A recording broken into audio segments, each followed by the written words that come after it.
They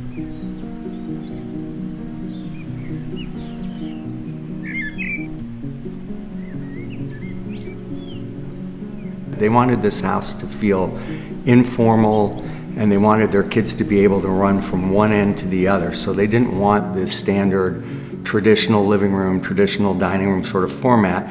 Yet at the same time, they didn't want just the huge open room feeling that a lot of houses of that time were going with. So they wanted distinct spaces where they could divide up into different groups because it's a large family, but at the same time maintain sort of sense of all being in the same space together.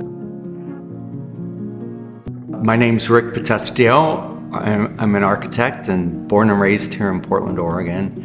And I think I was an architect from a very young age. At least I spent most of my young life drawing houses and exploring construction sites. You know, I was in a new neighborhood, so there were a lot of houses going up around me, and I loved walking through them and pulling scraps of wood back home and sort of creating my own little houses out of the scraps. And just someone one day said, well, Rick, you'll grow up and you'll be an architect. And I said, all right, that's what I'm doing. So, you know, here I am many years later. We did start out with a very different vision for this house, which was more of a traditional Mediterranean style.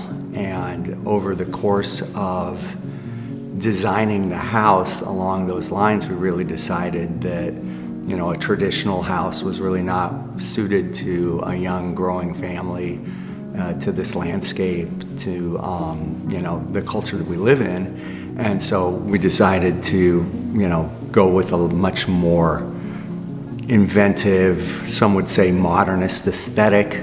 But for us, it was really sort of a melding of sort of traditional elements, you know, so you'll notice the stucco walls and the large wood windows, which we really, you know, used to bring in the light and the exterior and sort of integrate indoors and outdoors. So we sort of transitioned, and I kind of used as a way to describe the style, sort of a modernism from Ticino, which is the northern part of Italy, near Switzerland, where they take sort of classical architecture familiar to any Italian and really modern architecture that a Swiss or a German person would gravitate towards. And they sort of combine the aesthetics and come up with something that's really unique in that area.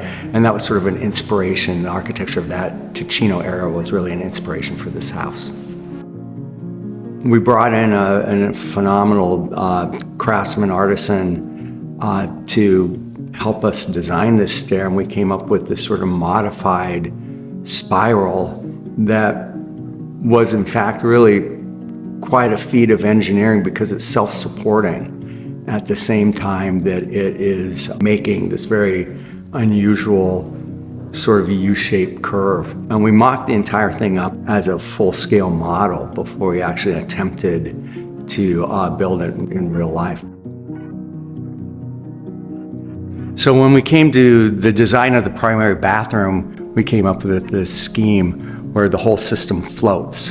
And then the pipes that support the entire system are actually the conduits, if you will, for both the water supply, the vents, and the electrical that you know, serve the sinks and the lighted mirrors.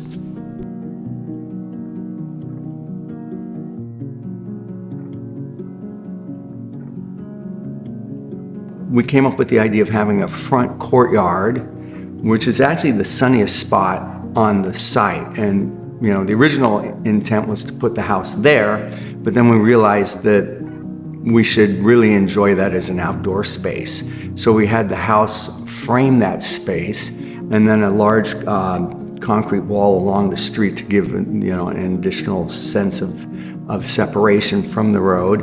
And then the house opens on the back side to the view and to the adjoining property, and really is a more intimate space in that sense. You know, it's more private space. So this is kind of like the courtyard was thought of as, you know, public entertaining, hanging out during the day, and then sort of in the evening coming out the back with barbecue and dining table, and then being able to see through the house so that the view from sort of an intimate to a more expansive kind of view would be contiguous, and the house would have these two sort of personalities. So that was really the key idea in how the house was sited and why it has this L-shaped configuration.